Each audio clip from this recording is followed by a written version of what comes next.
வணக்கம் நண்பர்களே. விதி நன்றாக அமைந்தால் அது சிறப்பான ஜாதகம். விதி கெட்டால் மதியை பார், மதி கெட்டால் கதியை பார் என்ற வழக்கு மொழி இருக்கிறது.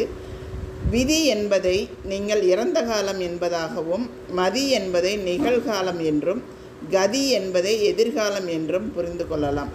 ஜோதிட சாஸ்திரத்தில் விதி மதி கதி என்ற அமைப்பு உண்டு.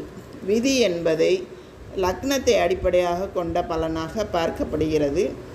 மதி என்பது சந்திரனை அடிப்படையாக கொண்ட பலனாக பார்க்கப்படுகிறது. கதி என்பது கதிர் என்ற சூரியன், அதாவது ஆத்மகாரகன் என்று சொல்லக்கூடிய சூரியனை அடிப்படையாக வைத்து பலன் சொல்லப்படுவதாக உள்ளது. இந்த மூன்றின் அடிப்படையில்தான் பலன்கள் நிர்ணயமாகின்றன. இதையே ஜோதிடத்தில் விதி மதி கதி என்று குறிப்பிடுகிறோம். இது மூன்றும் ஏதாவது ஒன்று சிறப்பாக அமைந்தால் அந்த ஜாதகம் சிறப்பான ஜாதகமாக அமையும்.